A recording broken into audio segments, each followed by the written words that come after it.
Bienvenue à tous au rendez-vous de l'actualité africaine. Sergent Adi Kossé de N'Djamena, la dernière base militaire française du Tchad, vient d'être rétrocédée ce 30 janvier aux autorités tchadiennes.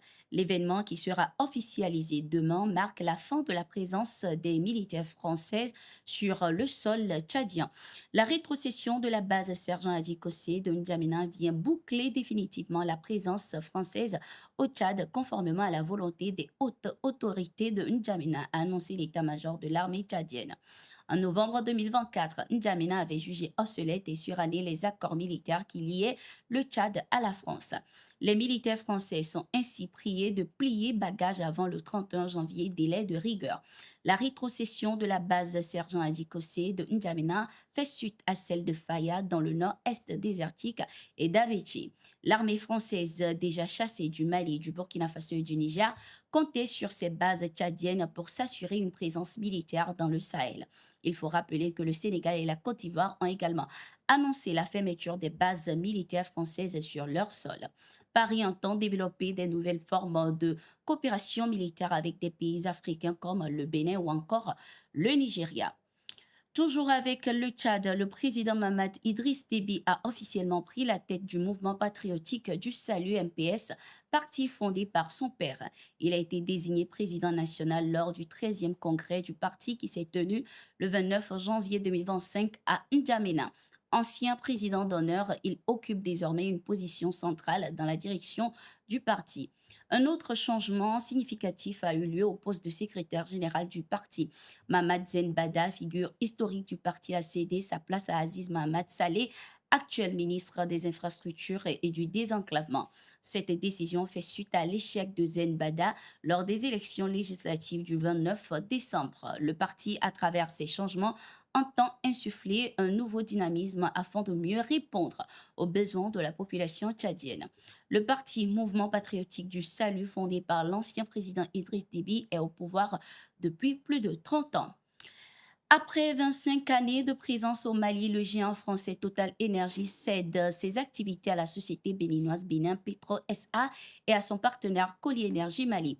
Le 23 janvier, le nouvel acquéreur a été officiellement présenté au Premier ministre malien, le général de division Abdoulaye Maïga.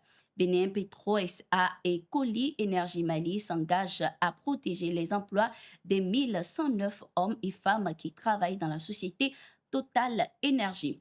La société française n'a pas communiqué les raisons de son départ. Elle était pourtant un acteur majeur sur le marché malien. Personne ne pourra déloger l'autre de cet espace. Nous avons quitté la CEDEAO, mais nous ne quittons pas l'Afrique de l'Ouest.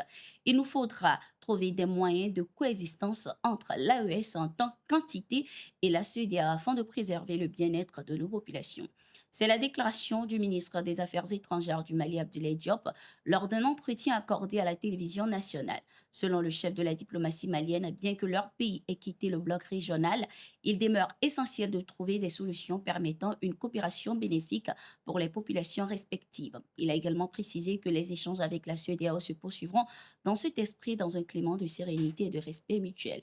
Abdoulaye Diop a en outre rassuré la population sur le choix irréversible fait par les trois pays sur la construction de la Confédération de l'AES.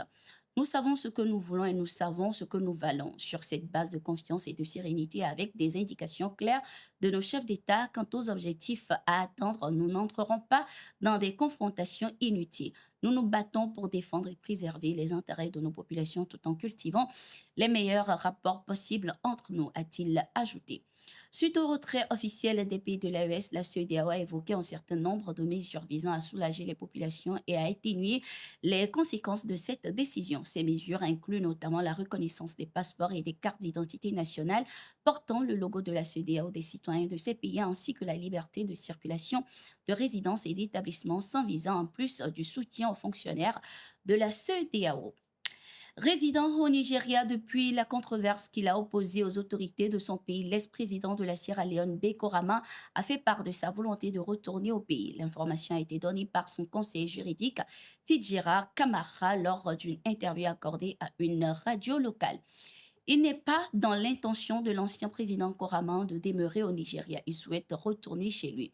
Nous avons engagé des discussions avec la CEDEAO et d'autres parties prenantes afin de faciliter une résolution pacifique, car la présence de Koraman est cruciale pour la paix et la sécurité de la Sierra Leone, a précisé le conseiller juridique. Il convient de rappeler que l'ancien président, âgé de 70 ans, a été inculpé en 2024 pour son rôle présumé dans la tentative de coup d'État en Sierra Leone en novembre 2023. Quatre chefs d'accusation ont été retenus à son encontre, entre autres la trahison et la dissimulation de trahison.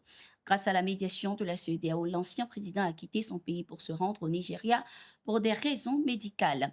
Dans ses déclarations, le conseiller juridique de Bekorama a souligné que son séjour au Nigeria ne constitue pas un exil, précisant que celui-ci a été contraint de quitter la Sierra Leone contre sa volonté. C'était tout pour cette édition. Merci d'être resté avec nous. Nous sommes en continu sur nos différentes plateformes et sur notre site d'information, le www.toafrica.com. À tout de suite.